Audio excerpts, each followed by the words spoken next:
तो relation between CP and CV यही था ना, अपने को लिखना है। तो यहाँ पर लिखते हैं, इसको हिंदी में क्या बोला हूँ बेटा, relation between CP and CV. ये वेरी इंपॉर्टेंट क्वेश्चन है और मान के चलो फाइनल एग्जाम के लिए आएगा। क्या बोल रही, हाँ सीपी एंड सीवी होगा, यहाँ पर सीपी एंड यहाँ पर लिखेंगे सीवी। बहुत अच्छी बात है।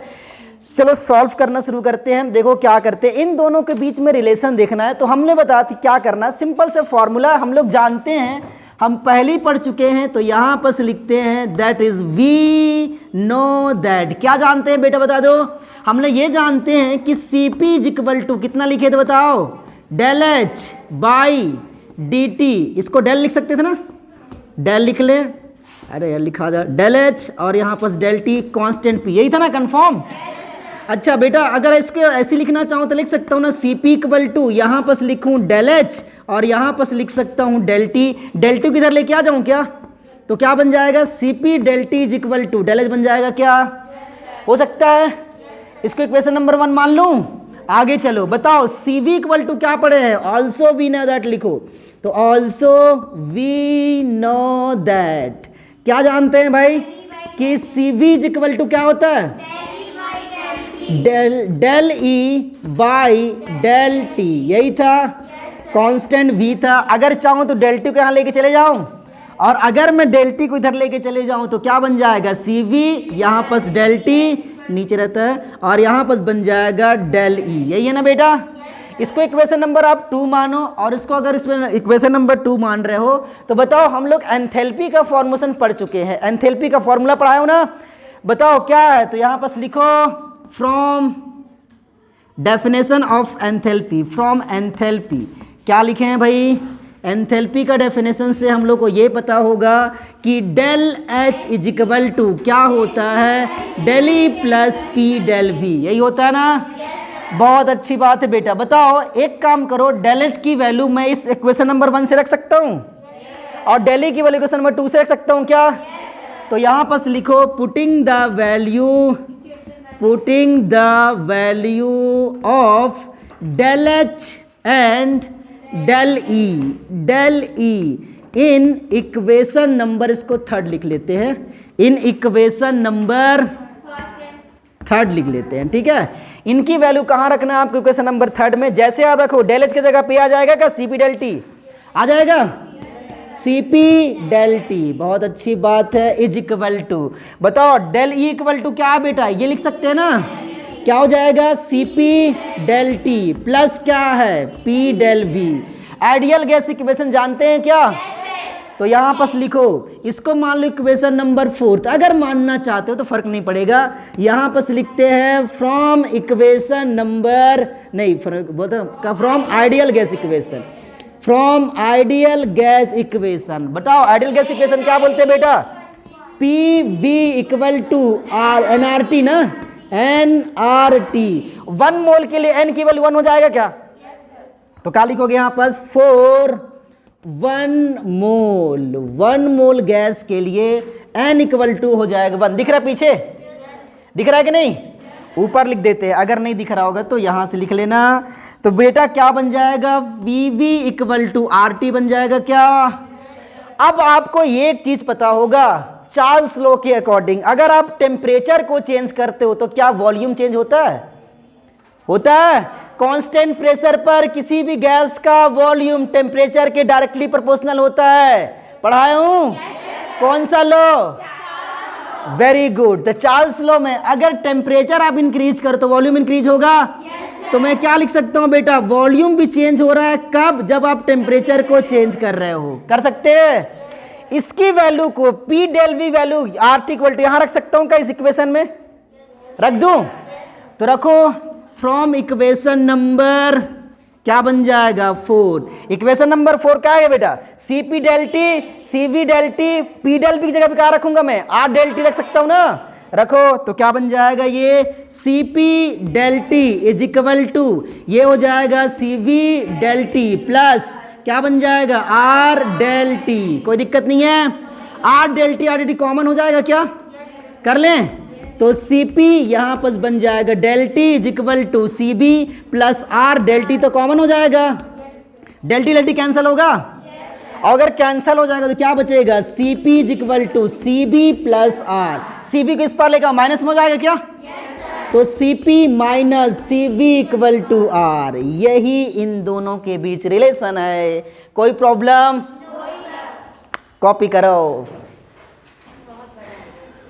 बहुत बड़ा नहीं है, बहुत इजी है। लेकिन देखो क्वेश्चंस क्या है तो बेटा, अगर आप ध्यान से देखेंगे तो दो चीज पता चल रहा होगा यहां से, Cp equal to Cb plus R, इतना पता चल रहा है ना। अगर मैं आपसे पूछूं कि इन दोनों में से, इस रिलेशन में से किसकी वैल्यू बड़ी होगी, Cp की वैल्यू बड़ी होगी या Cv की वैल्यू बड़ी होगी? Cp की वैल्यू बड़ी होगी। क्यों? कौन प्लस में है? वाओ, इसका मतलब मैं समझाता हूं। देखो जिनको जिनको ये समझ में नहीं आ रहा है उनको अभी मैं बता रहा हूं, पर इसको पहले मैं रफ कर लेता हूं। देखो क्या करना चाहते हैं इसमें, ये बहुत फेमस क्वेश्चन है बेटा, और हो सकता है मैं पेपर के अंदर दे दूं। आपने लिखा है Cp is equal to Cb plus R, ऐसी है ना। अगर आप देखोगे तो ये इन दोनों के मतलब Cv इसके इक्वल तब होता है जब इसको R ऐड करते हैं। समझ पा रहे हो ना, इसको ऐड करते हो तब इसके इक्वल होता है। या मैं इसे बोल, इधर कितने हैं बेटा, 2 ठो, इधर कितने हैं, अकेला काफी है, अकेला काफी है, मतलब इन इससे बड़ा होगा, इससे ही बड़ा होगा। इसका मतलब ये हुआ कि Cp की जो वैल्यू होता है वो ग्रेटर होता है Cv के कंपेयर में। लेकिन ऐसा क्यों, why? Any idea? No idea? चलो जीरो सिम। तो बेटा समझो, दोनों की फॉर्मूला लिखो। Cp इज इक्वल टू आपने लिखा था पहले, अगर बोलोगे तो Q और यहां पर डेल टी, बाद में इसको डिफाइन कर रखा था। Q इक्वल टू क्या होता है बेटा, यहां पर होता है del E plus P del V, यही होता है ना। ओके, बहुत अच्छी बात है। और दूसरी बात यहाँ पर लिख सकते हैं डेल टी। लेकिन अगर आप पूरे कांस्टेंट, प्रेशर को कांस्टेंट रखना था, यहाँ कांस्टेंट हाई है, लेकिन दूसरी बार में अगर आप लिखोगे Cv equal to Q upon del T और यहाँ पर लॉ ऑफ थर्मोडायनामिक्स अप्लाई कर दोगे तो क्या बन जाएगा, यहाँ पर बन जाएगा del E plus P del V upon del T, यही बनेगा क्या। चूंकि इस पूरे टर्म्स के अंदर में प्रेस वॉल्यूम को कांस्टेंट रखना, तो वॉल्यूम का जीरो हो जाता था, और अगर जीरो हो जाएगा तो क्या बनेगा बेटा, del E plus del E upon del T और यहाँ पर वी। अब देखो इन्हीं दोनों में एक आंसर छिपा हुआ है एक्चुअली में। अब देखो हम लोग heat capacity at constant pressure बोलते हैं और heat capacity at constant volume बोलते हैं। अब एक बात, दोनों में हम लोग टेम्परेचर प्रोवाइड कर रहे हैं, लेकिन इसमें अगर आप ध्यान से देखेंगे तो दो चीज चेंजेस आ रही होगी। कौन कौन सा बेटा, एक तो डेली इंटरनल एनर्जी चेंज आ रहा है और दूसरा वॉल्यूम चेंज आ रहा होगा। क्या इसमें वॉल्यूम चेंज है?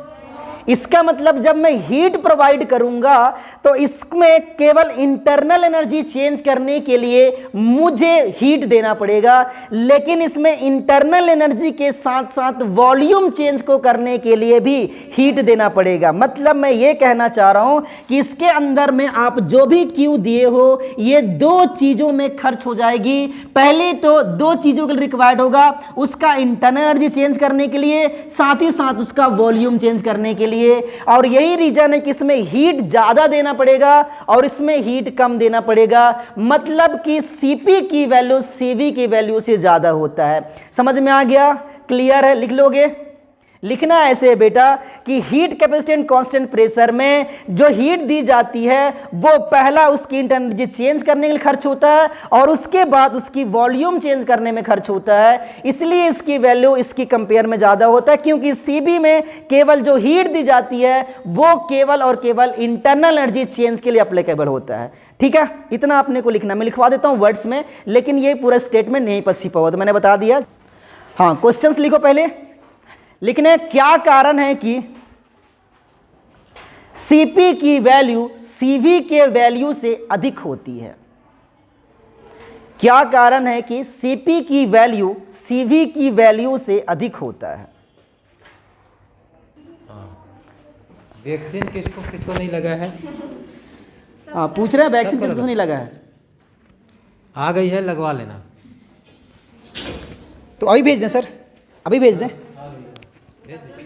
पूजा रजक हो चुका है ना, उस सर आज आए थे, 2 बच्चे आए थे, वो बस सामने नहीं आए, झक लिया, उन लोग भी दिख जाते।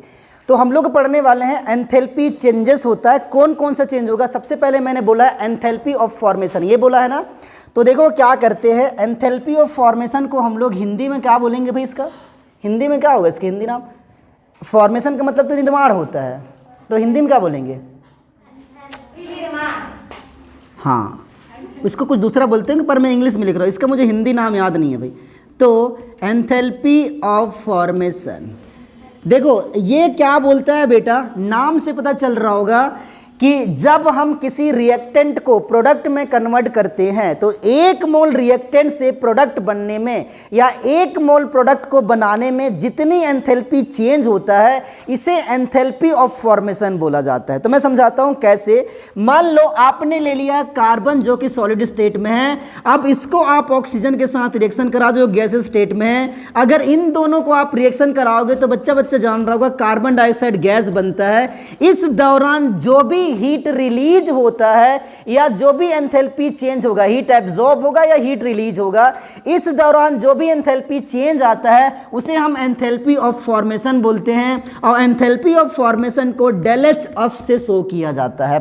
ठीक है, अगर आप कार्बन से कार्बन ऑक्सीजन को रिएक्शन करने के बाद कार्बन डाइऑक्साइड बनाओगे तो इस समय जो हीट रिलीज होता है वो 393.5 किलो जूल पर मोल एनर्जी रिलीज होता है। ये आपको याद करना पड़ेगा। अगर आप याद नहीं कर पाते तो कोई दिक्कत नहीं, आपको डेफिनेशन सही लिखना पड़ेगा कि 1 मोल कंस्टिट्यूएंट नहीं, 1 मोल प्रोडक्ट के फॉर्मेशन के लिए जितनी एंथैल्पी चेंज होता है उसे हम लोग एंथैल्पी ऑफ फॉर्मेशन बोलते हैं। मेरे ख्याल से ये माइनस होगा क्योंकि इसमें एंथैल्पी रिलीज होती है। ठीक है बेटा, तो लिख लेते हैं, चलो लिखो इसका डेफिनेशन।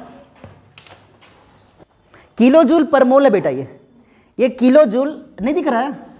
अरे ऐसे लिखा हूं भाई, किलो जूल पर मोल। ठीक है, एल भी लिख सकते हो या किलो जूल मोल इनवर्स भी लिख सकते हो। दूसरा लिखते हैं बेटा, मैं 2-3 लिख देता हूं, उसके बाद आपको याद करना है जिससे जो क्वेश्चन पूछते हैं।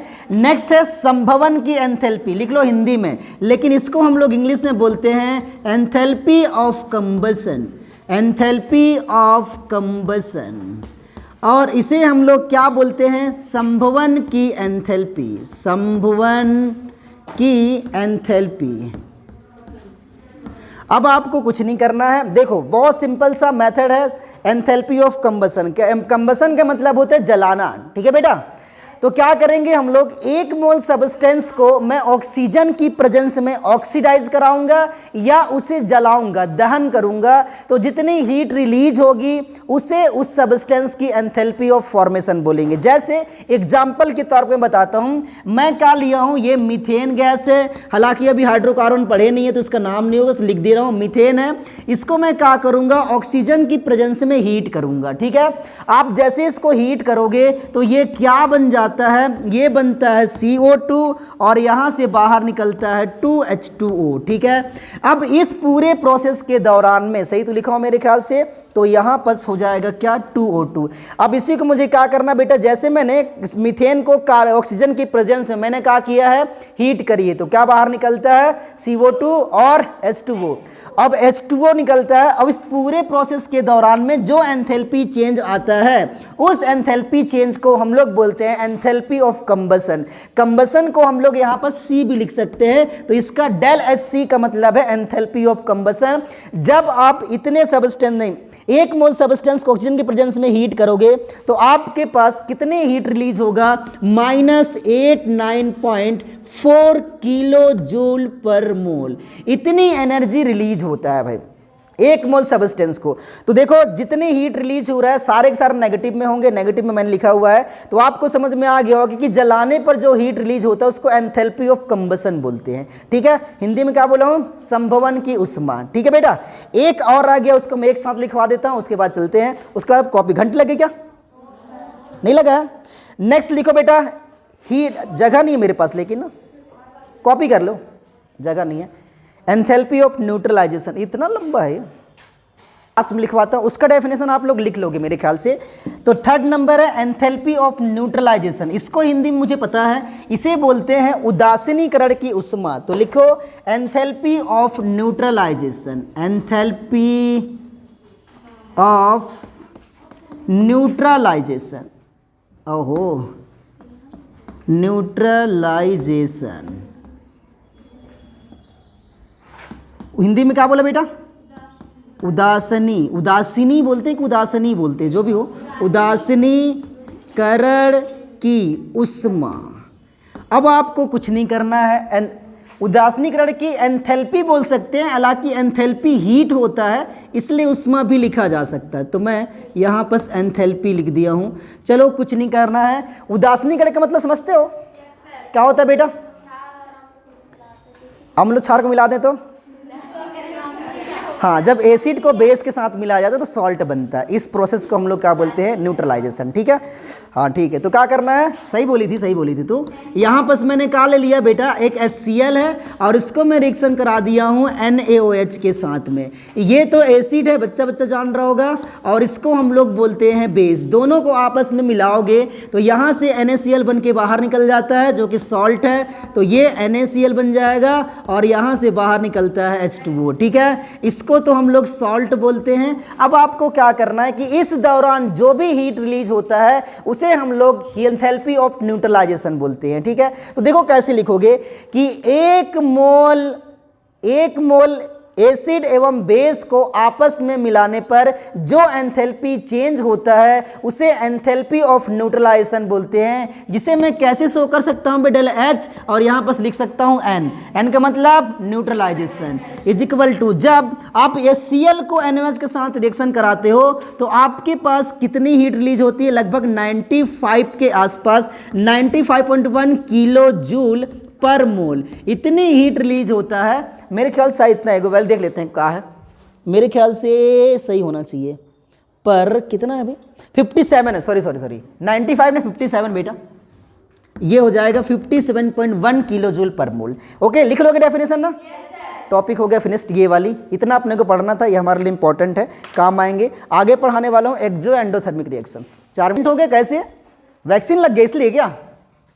साइलेंट मतलब कि अरे कॉन्फिडेंस नहीं दिख रहा है भाई, स्पीड पढ़ो।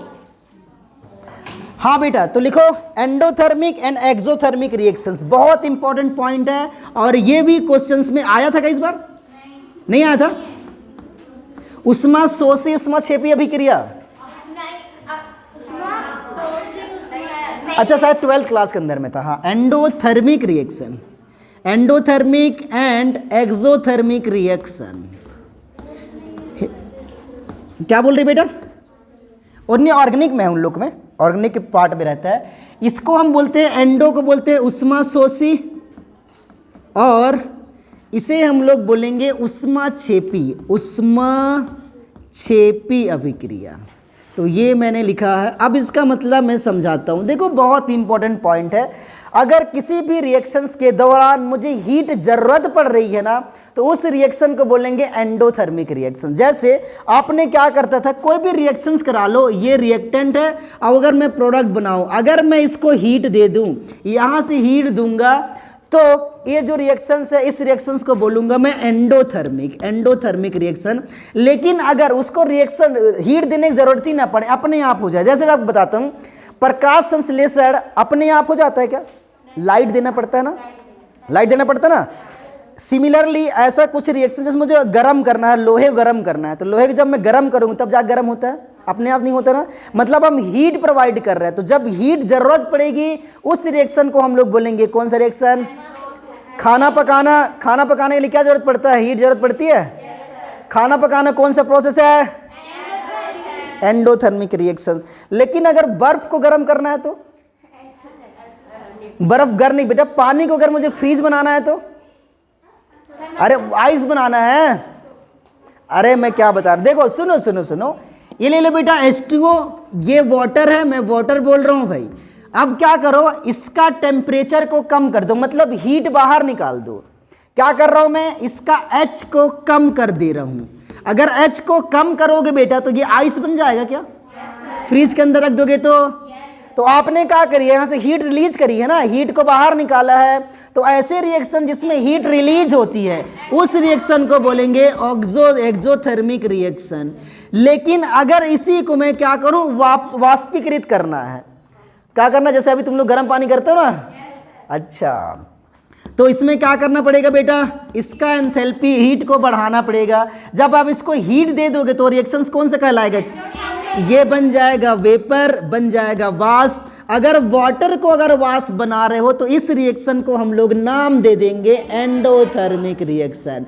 सिमिलरली ऐसा कोई भी केमिकल रिएक्शन हो जिसमें हीट की जरूरत पड़े तो एंडो, अगर हीट रिलीज हो तो उसको बोलेंगे एक्सोथर्मिक रिएक्शंस। ठीक है, एक चीज आपको ग्राफ में थोड़ा मिल जाएगा, केमिकल काइनेटिक्स का पार्ट है पर मैं आपको समझा देता हूं। देखो कैसे, अगर कभी भी एक्सोथर्मिक एंडोथर्मिक ग्राफ से अगर आप जानना चाहोगे तो एक तरीका है, इधर रहता है बेटा रिएक्शन प्रोग्रेस, रिएक्शन कैसे हो रहा है, रिएक्शन संपन्न हो रहा है कि नहीं हो रहा है, और इधर हम लोग लेते हैं एनर्जी। ठीक है, एनर्जी का मतलब हीट ले सकते हो आप। अगर मान लो यहाँ कोई रिएक्टेंट, पहले इसकी हीट इतना था, अब वो हीट, ये रिएक्टेंट की हीट है, अब इसको मैं जैसे प्रोडक्ट में कन्वर्ट करना शुरू कराऊंगा तो पहले बनेगा, और अगर आने के बाद ये इतना तक बना दिया, पहले कितना था बेटा इसकी हीट, इतना था, अब कितना हो गया प्रोडक्ट की हीट बताओ, कम हो गया ना, हीट रिलीज हुआ है क्या, रिलीज हुआ होगा ना, तब तो कम हुआ है। ये कौन सा रिएक्शन कहलाएगा, हाँ, तो ये किसका ग्राफ है, दैट इज एक्सोथर्मिक रिएक्शंस।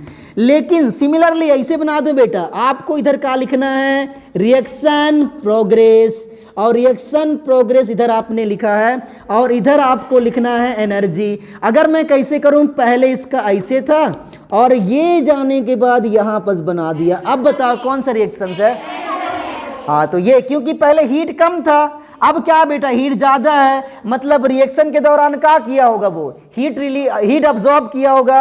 अब अगर हीट अब्जॉर्ब किया है तो इसको हम लोग क्या बोलेंगे, एंडोथर्मिक। ठीक है, तो ये बात तो आपको समझ में आ गया होगा कि एक्सोथर्मिक और एंडोथर्मिक में डिफरेंस क्या है। ठीक है, लिख लोगे अपने से, बस ये ग्राफ बना सकते हो अगर चाहो तो।